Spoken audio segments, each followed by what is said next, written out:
Hello, and thank you for joining me for my first YouTube video. Today I'll be unboxing these Undead skeleton armoured halberdiers. There's the standard guys and the command group, so I'll be opening them out of their brand new inbox in blister pack condition. I've been thinking about doing one of these videos for a while because I've been picking up some old bits from the Oldhammer 5th edition series, and I like the idea that I'm opening these from their brand new condition, but the collector in me doesn't want to do that. I want to preserve them, so by making a video of me opening them, I feel like that is somehow achieved. The reason I'm doing these today is that I've recently finished these guys. Let's take a closer look. So these are 5th edition necromancers. There's this guy. He's a really good sculpt. I really like the pose. I like the detail. It's sort of, it's that Oldhammer vibe. And this one, which is actually pre-slaughter, I saw on Twitter and decided to pick one up myself. And managed to sort of bung him in with green stuff, but I think he looks pretty good. He's a little bit smaller scale than his 5th edition compatriot, but I like him nonetheless. He's sort of like the Tim the Necromancer from Monty Python's Holy Grail. He looks pretty cool, so I like that guy. So I finished these two, and they're sort of the start of my 5th edition Oldhammer Undead army. Been reading through the old army books and really enjoyed the Undead one, so that's where I'm starting. Let me just zoom out. So these are the guys that I'll be opening today. I really like these sculpts. They're really cool. They sort of have the Army of Darkness, Jason and the Argonauts type vibe to the design, and that's very much some of the cultural references I had as a kid growing up, the things that really sparked my imagination. So I thought I'd open up the halberdiers first, take a good look at them, and then move on to the command group. They're really nice looking minis. I'm really looking forward to painting these. I'll probably goblin green the base, try and paint them in as bright a sort of 5th edition colours as Undead will allow. So yeah, let's get going. So I'll start with these guys. Base is in the back.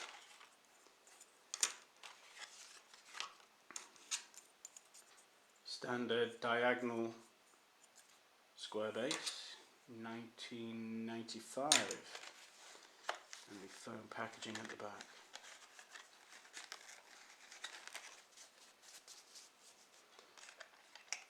They have 3 shields, 1 for each guy, 4 bases, so I'll have 1 left over.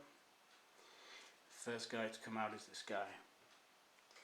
So he's a nice looking, so it looks like he's been a knight or something. You can see the breastplate and the armour hanging off, sort of like a Roman, half Roman look going on for this guy. I really like these 5th edition sculpts just because they, particularly the Undead, you can see the life they lived before they turned or fell under the thrall of the necromancer, whatever it was. This guy's got like a Norman style, almost like a Bretonnian helmet. Bit of flashing there. Again, you can see what he was before he turned. It's a really nice sculpt. Really, the sort of the Ian Miller, John Blanche, if you know those guys, the influence they had on early Warhammer really set the style for what was created, and I think that really bears through up until the end of 5th edition, because I think these were mid to late 5th edition, and they still have those references in there. Once you go beyond 5th edition, I feel like it became a bit more about what is easier to mass produce rather than what looks good. And I bought the 6th edition starter set, 4 bases again. but I ended up, me and my friends, we like clubbed together to get it, and for shields, extra shields are always welcome. Me and my friends clubbed together to get the 6th edition starter set, but I was just not taken by any of the miniatures, so I just kept the rulebook, and they got the Empire and the Orcs, I think it was. So this guy, you can see he's got a different style helmet to the ones we've seen already. This sort of very much Bretonian, like a spearman helmet. Probably bigger than a Bretonian spearman from 5th edition if you compared them, but still the mail, the breastplate, little coif, or whatever you call this thing around here. That's you can see that he had a life before he became what he is. Another halberdiers, and this guy before, I think. Have we? No, maybe not. Bit of a Conan helmet going on here. Again, Conan, another major cultural reference from growing up. One of those films you felt you probably shouldn't have seen, but you probably snuck a look when parents weren't watching or whatever. Love it. Great sculpt. This guy was seen before. Norman type helmet with the ear guards. Grand. Okay, last pack. There is a new guy in here, guy without a helmet, so let's see what he looks like up close.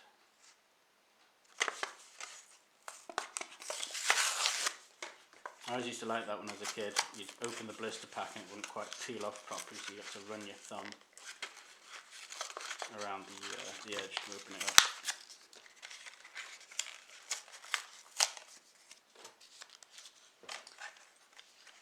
So we've got 4 bases again. I'll be hanging on to those. Sponge. Only 3 shields this time. So I'll get the guys we've seen before out the way. Norman helmet. Conan helmet. And this guy.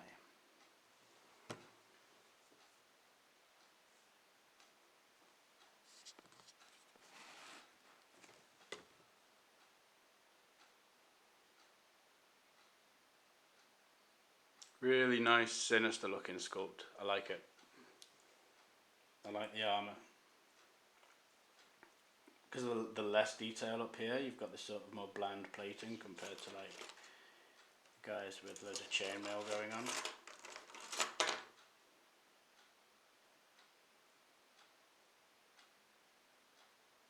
Really nicely thought out minis. I really like these. I'm looking forward to painting them. So, that is all the standard halberdiers done. I think out of these 2, I will do the musician and the standard bearer, and then I'll move on to the skeleton white champion. The guy's actually called a white champion, but I think these are just armoured halberdiers.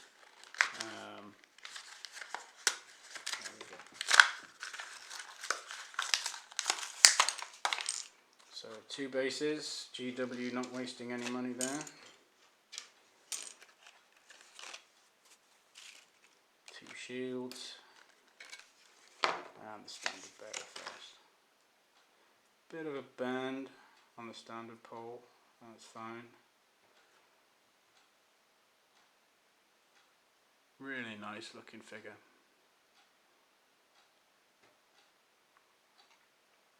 I'm going to have fun painting these, picking out the highlights on these dots. It's a cool.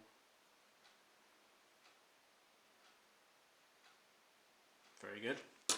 And the musician playing drums. Love the little skull head drums, they look cool.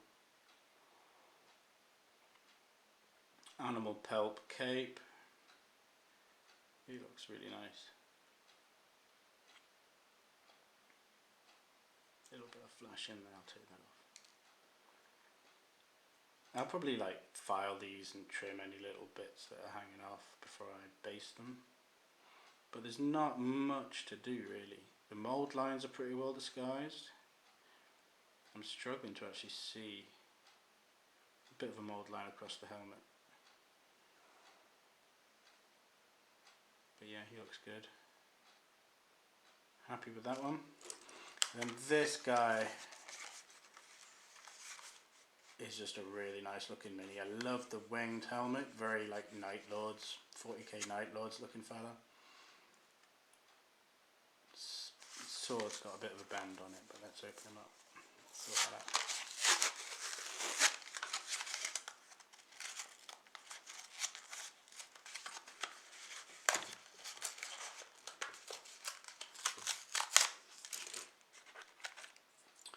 One base, one shield,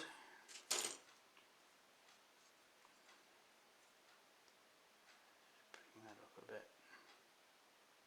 Ooh, there we go. So yeah, he's a really nice looking sculpt. I like this a lot. I like the chainmail hanging down on the leg.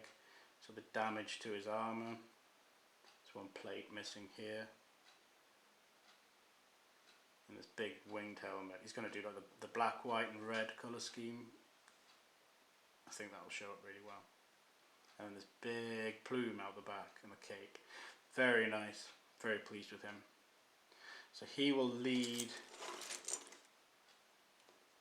the halberdiers. I think he's got quite a lot of impact, that guy. I like the look of him a lot. So I have him on the front rank with his musician and his standard bearer. Got a few more of these not in box, so I'll paint them up and hopefully I'll have a video to show the finished outcome. Kind of goblin green the base. Try and make them as close to that garish old school 5th edition vibe as possible. So yeah, that's them opened and ready to go. Those will be next on the list. So other than that, there's a few podcasts I'd like to recommend. Getting back into sort of the 5th edition Oldhammer era gaming, or at least collecting and hopefully gaming. There's a couple of podcasts that have sort of brought me on. So that's Crown of Command podcast, that's worth a search, and the Wargames Orchard. They're both really good podcasts. Just the guys that present them, the personalities are quite likeable beyond the fact that they're talking about Oldhammer. And that matters more than the content to a certain extent. Also, if you're from the UK, the Grognard Files is a really good podcast to listen to. They're a little bit, older than myself, so at the time of recording, I'm 36 years old. Got a few years on myself. But the passion that they talk about fantasy and sort of role-play gaming with is really interesting. And again, very likeable, very understated guys. So definitely worth a search and a listen if you've got the time. So I'll get these painted up and hopefully I'll have some finished versions to show you very soon. Thank you very much. Bye now.